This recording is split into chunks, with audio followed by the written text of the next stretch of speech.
नमस्कार, knocking-news.com में आपका स्वागत है। मैं हूं गिरिजेश वशिष्ठ। कांग्रेस पार्टी ने बड़ा बवाल मचाया अभी कि चीनी कम्युनिस्ट पार्टी के एक प्रतिनिधिमंडल को भारतीय जनता पार्टी के मुख्यालय में बुलाया गया या वो लोग आए, इनके बीच में बातचीत हुई और उन्होंने सवाल उठाया कि जब ये लोग हमारी ज़मीन दबा कर बैठे हैं डोकलाम में, जब चीन वाले हमारे यहाँ पर ऑपरेशन सिंदूर में पाकिस्तान का साथ देते हैं, जब चीन हमारे साथ कई तरह के खेल खेल रहा है, रेयर अर्थ मिनरल को लेकर परेशान कर रहा है, तो ऐसे में चीन के साथ में बीजेपी की दोस्ती क्यों?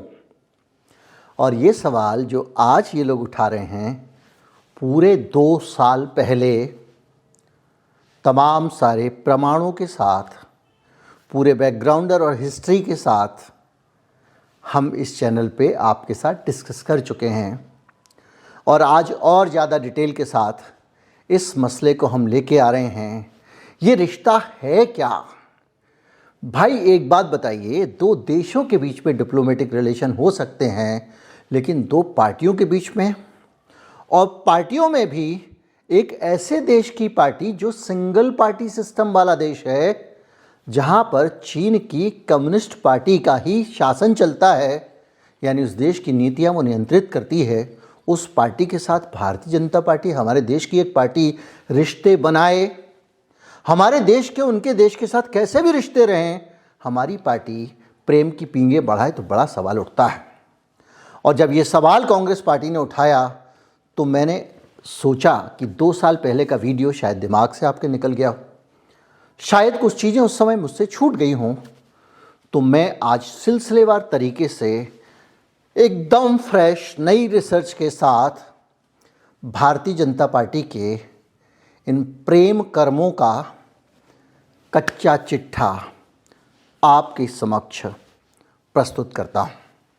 जब जब बीजेपी, आरएसएस और चीनी कम्युनिस्ट पार्टी की नज़दीकी बढ़ती है, भारत में कुछ कुछ गड़बड़ होता है। अभी जब चीन की कम्युनिस्ट पार्टी के लोग, पहले तो कम्युनिस्ट और कहाँ ये दक्षिणपंथी, आप किसी भी व्हाट्सएप ग्रुप में देख लें, किसी को अगर कुछ बुरा भला कहना हो तो उसको वामपंथी ही बोलते हैं, उसको कम्युनिस्ट ही बोलते हैं। बीजेपी वाले इसके अलावा कुछ नहीं बोलते। अगर कम्युनिस्टों से इतनी नफरत है तो वहाँ क्यों घुसे जा रहे हो भाई? ये बड़ा सवाल है। और उस कम्युनिस्ट पार्टी के साथ घुसे जा रहे हैं, और घुसने के साथ साथ जब जब वहाँ आप कुछ घुसते हो, इस देश का कुछ चोरी हो जाता है। हमारे देश को तब तब हानि हुई है जब जब ये वहाँ घुसे हैं, और ये आरएसएस बीजेपी का पूरा इतिहास है कम्युनिस्ट पार्टी के प्रति लॉयल होने का, कम्युनिस्ट पार्टी के प्रति वफादार होने का।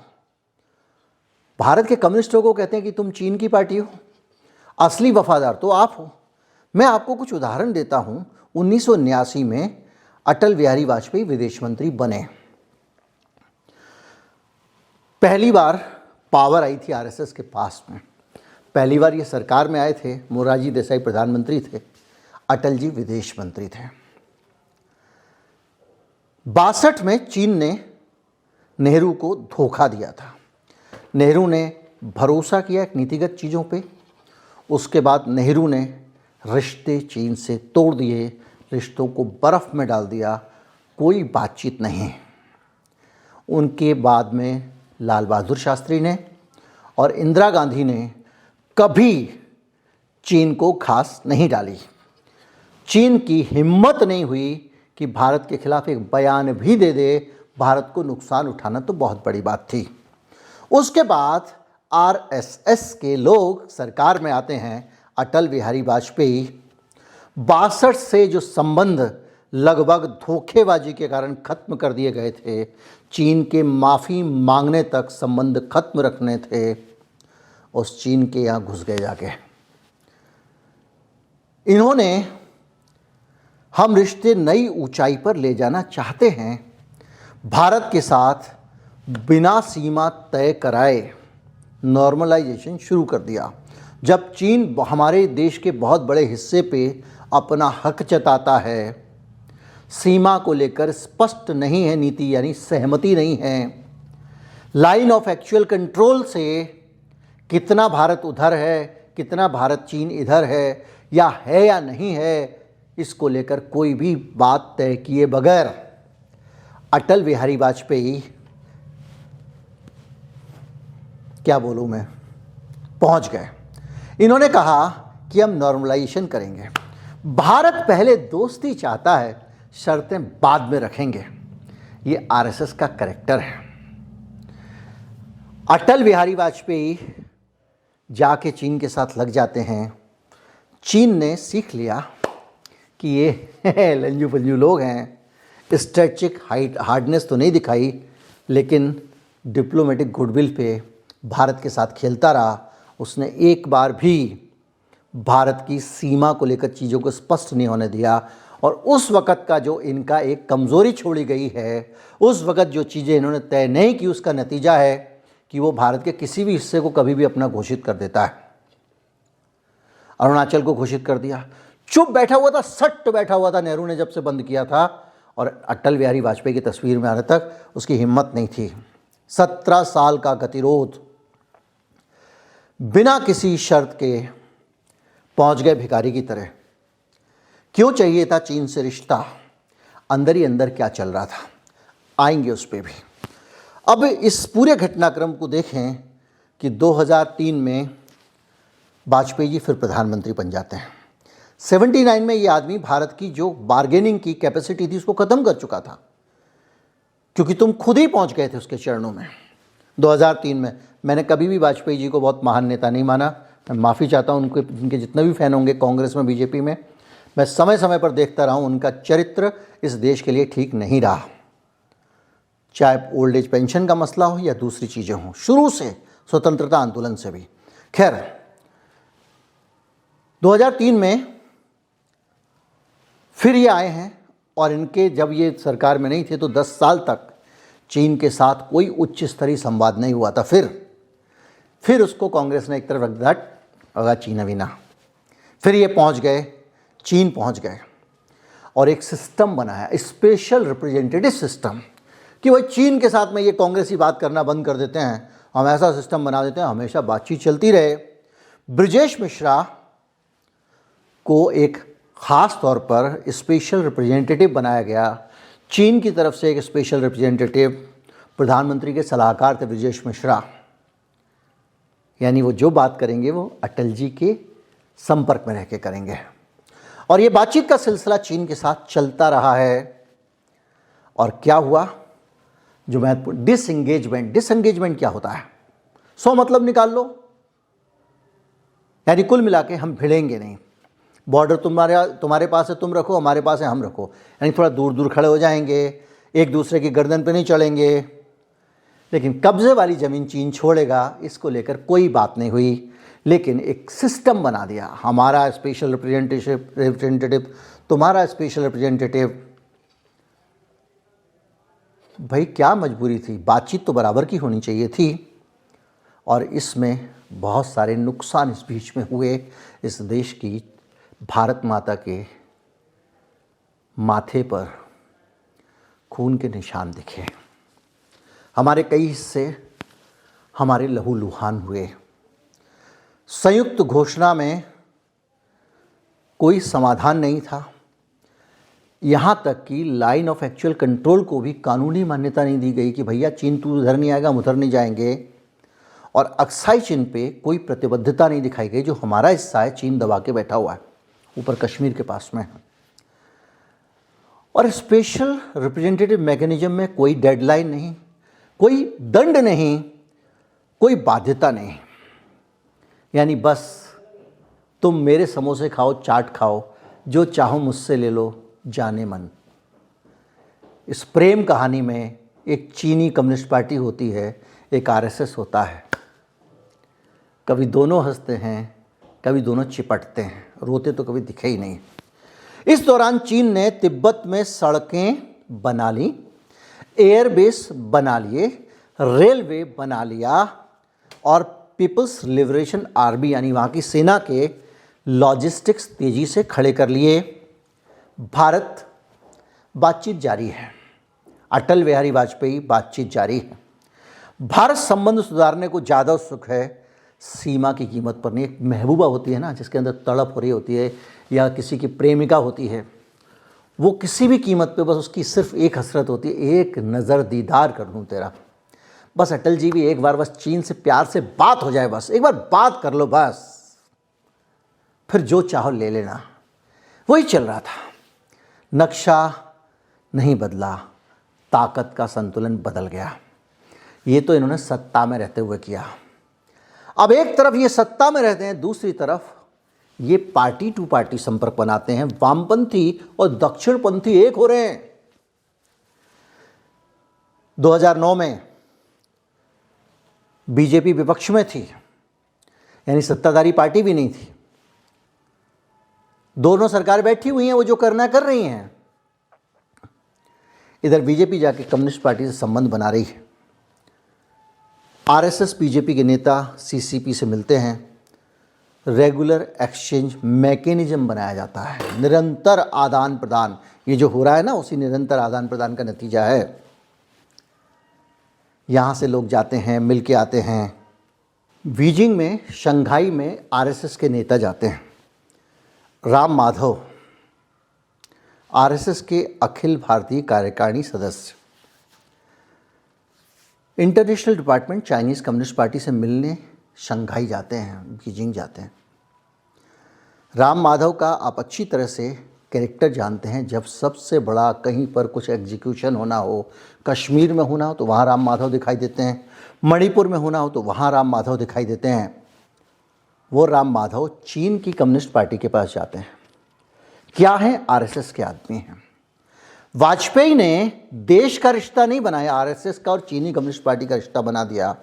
उनके साथ चंदन मित्रा जाता है, राज्यसभा का सांसद, आरएसएस बीजेपी का आइडियोलॉग, संपादक पायनियर का, और तमाम सारे पदाधिकारी जिनके नाम पब्लिक नहीं किए गए हैं, प्रतिनिधिमंडल में जा रहे हैं। वहाँ पर सीपीसी के इंटरनेशनल डिपार्टमेंट के लोगों के साथ ये जाके संवाद करते हैं, ट्रेनिंग होती है और रेगुलर एक्सचेंज ऑफ व्यूज़ का रिकॉर्ड पे है। ये समझौता करके आते हैं। पार्टी टू पार्टी संवाद को संस्थागत किया जाता है 2011 में, 2 साल बाद।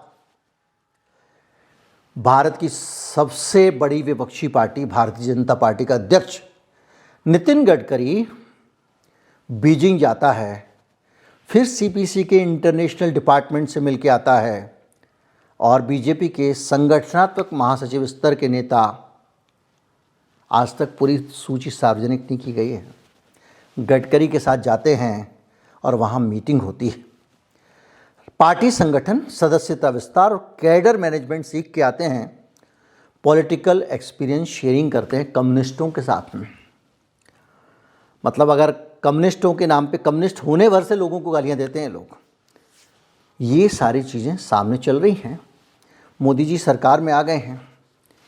धारा 370 हटाने के ठीक बाद का दौर है और राम माधव अंतर्राष्ट्रीय संपर्क प्रमुख बने होते हैं बीजेपी के। भूपेंद्र यादव बीजेपी के महासचिव और अन्य सांसद चीन की तरफ से भी वरिष्ठ अधिकारी होते हैं। इंटर पार्टी डायलॉग में शामिल होते हैं और India's internal political changes, Bharat के आंतरिक राजनीतिक बदलाव पे चर्चा होती है। क्या ये मैं मान लूँ तो गलत मानूंगा कि भारतीय जनता पार्टी को सरकार में कैसे आना है, इस पे वहाँ से ज्ञान मिल रहा था चीन से। हम लोग अमेरिका पे शक करते रहते क्योंकि अमेरिका की बीमारी है, किया भी होगा अमेरिका ने। इधर मोदी जी अमेरिका में ट्रेनिंग ले रहे थे और इधर से चीन भारत की भारतीय जनता पार्टी और आरएसएस को गाइड कर रहा था। इंटरनल पॉलिटिकल चेंजेस पे इंटर पार्टी डायलॉग हो रहा है। कब की बात है? 2019 की।